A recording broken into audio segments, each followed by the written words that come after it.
তো কি করবে, ঘোড়াটা নিয়েছে, যেতে যেতে যেতে যেতে অসুস্থ ঘোড়া, 2 থেকে 3 মাইল পর ঘোড়াটা মরে গিয়েছে। কি করবে এত রাত? পাশের বাড়ির একজন ভাইকে বলেছে, ভাই একটা কোদাল হবে কি, দরকার আছে। একটা কোদাল নিয়ে রাস্তার পাশে একটা কবর খুঁড়েছে, খুঁড়ে ঘোড়াটাকে কবরে দিয়েছে। রাতে রাতে একটা ছাউনি মোটামুটি করে নিয়ে, পরনে যে পোশাক থাকে না ওটা দিয়ে ছাউনি করে, সকালবেলায় উঠে বলছে অমুক বাবার মাজার। এবার লোকজন বিশ্বাস করেছে। কেন বলেন তো? এক রাতে কবর, কোনো কবর ছিল না, কোনো পীর বাবা ছিল না, নিশ্চয়ই আল্লাহর ওলি। মানুষ ভিড় করেছে, মানুষ ভিড় করেছে। এরকম করে 1 সপ্তাহ 2 সপ্তাহ যাওয়ার পরে আগের পীর সাহেবের মাথায় হাত। লোকজনের কি রোগ শোগার হয় না? আমার কাছে আসে না, এক লোককে ধরে বলছে, আচ্ছা কি ব্যাপার গো, লোকজনের অবস্থা কি? ও বলছে যে আপনার কাছে কি করতে আসবে, নতুন একটা পীর সাহেব বসেছে অমুক জায়গায় গোদাগাড়ির মোড়ে, ওখানে যান, গিয়ে দেখেন যে কি অবস্থা, পানি পড়ে দিলেই কাজ হয়। আরে পীর সাহেব বলছে যে দেখি আমার চেয়ে বড় পীর কে আছে। ও করেছে কি, পীর সাহেব এসেছে, মুখে মাস্ক টাক্স লাগিয়ে এসেছে, এসে দেখছে যে হ্যাঁ ওর শিষ্য, দেদার ব্যবসা। ও ভাবছে এখন তো ব্যবসা নষ্ট করা যাবে না, সন্ধ্যা লাগুক। সন্ধ্যা লাগলে বাবার রুগী দেখে না। সন্ধ্যা লেগেছে, লোকজন চলে গিয়েছে। এবার গিয়ে বুঝলেন এইভাবে গলা ধরেছে, এই তুই যে বললি তোর বউকে দেখবি 1 রাতের জন্য, তুই এখানে কার মাজার নিয়ে বসলি, এরা কার কবর, কোন সাহার কবর বল। তখন বলছে, হুজুর আল্লাহর কসম করে বলছি এটা কারোর কবর না, আপনি যে ঘোড়াটা দিয়েছিলেন ওই ঘোড়াটাকে এখানে পুঁতে দিয়েছি, ঘোড়া সাহার কবর। আচ্ছা হাসছেন, মজার ঘটনা তো এবার। ওর পীর সাহেব বলছে তাহলে দুজনে এখানে ব্যবসা করি। হ্যাঁ করি না, ঘটনা এখানেও না। তখন ও বলছে, বেটারে তুই তোমার ছেলের মতো, কি আর বলবো, যা কামালি কামালি একদিন তোর, এরপর থেকে আমার আর তোর হবে। তবে একটা কথা তোকে বলি, তোকে যে ঘোড়াটা পাঠিয়েছিলাম ওর মার কবর ছিল ওইটা, বুঝতে পারেন? বুঝছো, ওর মার কবর নিয়ে আমি বসেছিলাম, আর তুই তার সন্তানের কবর নিয়ে বসে আছিস। এইভাবে আল্লাহর জমিনে মাজার সৃষ্টি হয়। যদি এইভাবে আল্লাহর জমিনে মাজার সৃষ্টি না হতো, ওই যে হাসান হোসেন বলে না মারা গিয়েছে কোথায়, হোসেন রাজিয়াল্লাহু কারবালায়, তো ইরাকে মারা গিয়েছে, বাংলাদেশে কেন মহরম পালিত হয়? আমাদের গ্রামের, আমার বাড়ি যেখানে, আমার বাড়ির থেকে 2.5 কিলোমিটার 3 কিলোমিটার দূরে একটা জায়গার নাম হচ্ছে কারবালা। আমি ওখানে বক্তৃতা দিয়েছিলাম কিছুদিন আগে। আমি জানি আমাদের বিরোধী মানুষ মারতেও পারে, তারপরে বলেছিলাম আমি এখন বর্তমানে ইরাকে বসে বক্তৃতা দিচ্ছি, আর লোকজন ক্ষেপে একদম আগুন। আমি বললাম যদি ইরাকি না হবে তাহলে কারবালা কেন? বলেন মাটি কোত্থেকে পেল? কথা বোঝা যাচ্ছে? তার মানে এই কথার অর্থ আল্লাহর জমিনে যতগুলা মাজার আছে সবগুলা বাটপারি, একটা মাজার না। এ কথা জানি আমার উপরে ভারী পড়বে, বাট আই ডোন্ট কেয়ার। আমি এটাকে কেয়ার করি না। কেন? আল্লাহর জমিন থেকে যে কোনো মূল্যে শিরকে তুলবো। আসার আগে নদিয়াতে প্রোগ্রাম করতে গিয়ে দেখলাম আমার পিছনে একটা মাজার, খুব গরম করে সেদিন বলে রেখেছিলাম, হাজার হাজার লোকের মধ্যে বলেছিলাম যে আপনারা কেমন ইমানদার, এটাই মাজারটা থাকে কেন, এই মাজারকে তুলতে হবে। তারপরে যাওয়ার পরে বলছে যে আর কোনোদিন আসবেন আপনি। আমি না যাই, দাওয়াত তো দিয়েছি, তোরা গ্রহণ কর না কর, আল্লাহ তাআলা বলছে তোমার কাজ শুধু মানুষকে পৌঁছে দেওয়া। হেদায়েতের মালিক কে? আল্লাহ সুবহানাহু ওয়া তাআলা। তাহলে আমি মোট কথা আপনাদেরকে বোঝাতে চাইলাম যে শিরক কি, বুঝতে পেরেছেন? ক্লিয়ার? আচ্ছা, শিরক করলে কি হয়? সব আমল শেষ। এবার কেউ শিরক করে ফেলেছেন, কেউ তাবিজ পরে ফেলেছেন, মাজারে টাকা দিয়ে দিয়েছেন, আল্লাহ ছাড়া অন্য জনের কাছে মানত করেছেন, বা আপনার ছেলের নাম রেখেছেন রাজ্জাক, এটাও শিরক। রাজ্জাক কার নাম? কারণ নাম রাজ্জাক বলা যাবে না, বলতে হবে আব্দুর রাজ্জাক, রাজ্জাকের গোলাম তাই বলতে হবে। কথা বুঝা আসে কিনা?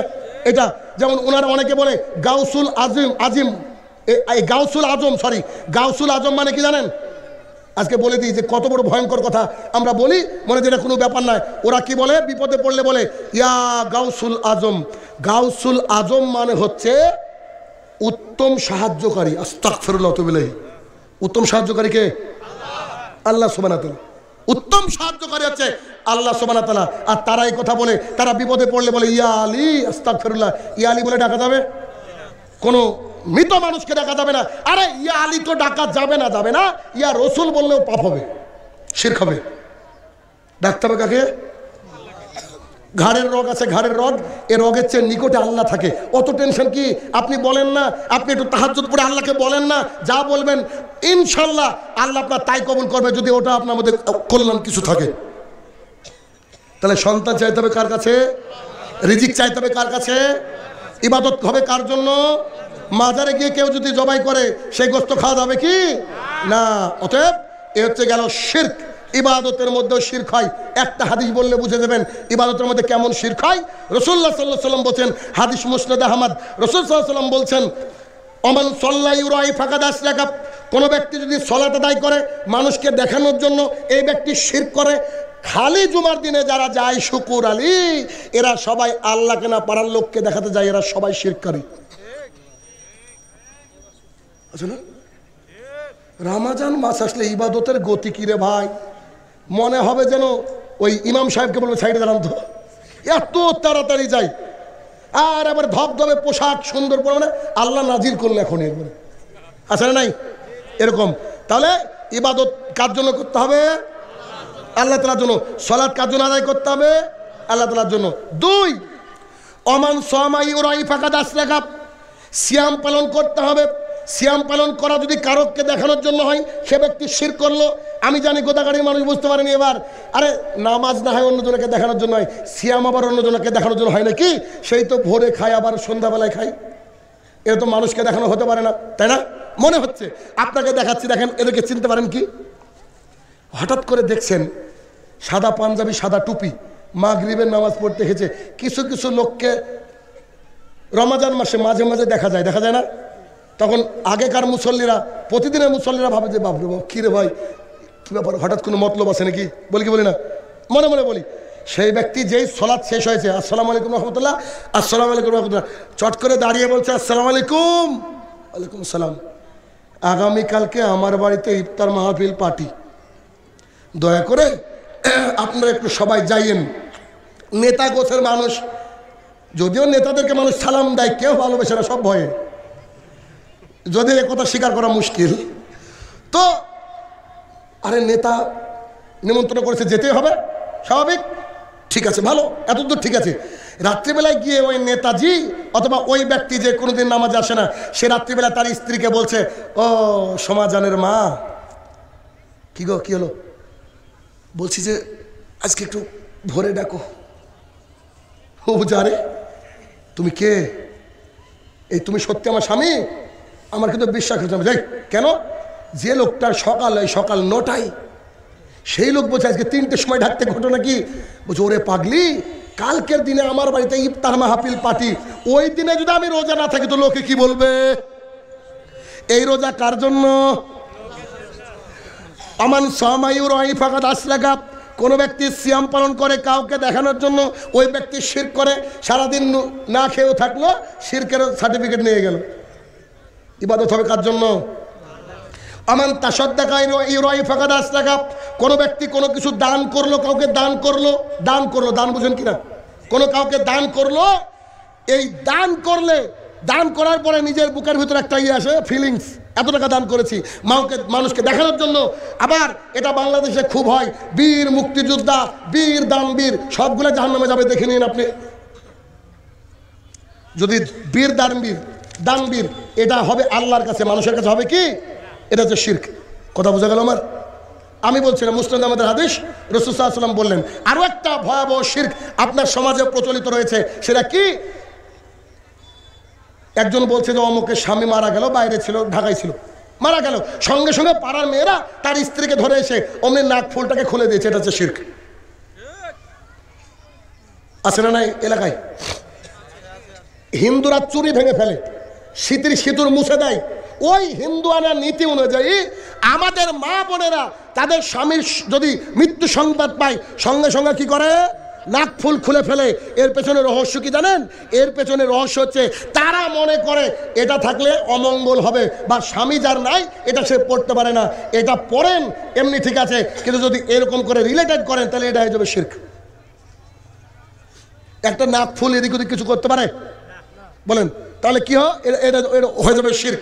যেমন খেতে বসেছেন, খেতে বসে নাকের মধ্যে ভাত চলে যায় অনেক সময়, একদম অবস্থা খারাপ হয়ে যায়, তখন দেখবেন আগকার দাদি নারীরা এরকম করে আদর করে, বলে বালাই ষাট, বালাই ষাট, অনেকে বলে কিন্তু বালাই ষাট, বালাই ষাট, এটা করে। এর অর্থ কি জানেন? হিন্দু ধর্মের যে 33 কোটি দেবতা আছে তার মধ্যে একটা দেবীর নাম হচ্ছে ষাট, মধ্যিন সয়াকার ট, এই ষাট। তখন বালাই ষাট মানে কি জানেন? হে দেবী ষাট, তুমি হচ্ছে একে সুস্থতা দান করো। আস্তাগফিরুল্লাহ।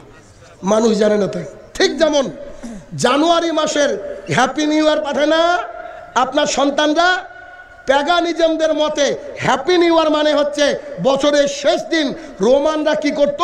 জানুস নামে একটা দেবতার পুজো করত। জানুস মানে এইদিকে এক মুখ, এইদিকে এক মুখ, তার হাতে হচ্ছে চাবি। ও তারা বুঝতো যে ও ভবিষ্যতে দেখে, অতীত দেখে, তাকে যদি খুশি করতে পারি তাহলে আমার সামনে বছর ভালো যাবে। তো তাকে হ্যাপি নিউ ইয়ার বলে করোনা দিয়েছিল, এবার করোনা খা। কি 2019-এ হ্যাপি নিউ ইয়ার বলেছিলেন তো অনেকেই, তাই না? তো হ্যাপি নিউ ইয়ার আল্লাহ কি দিয়েছিল? করোনা। হ্যাপি নিউ ইয়ারে করোনা।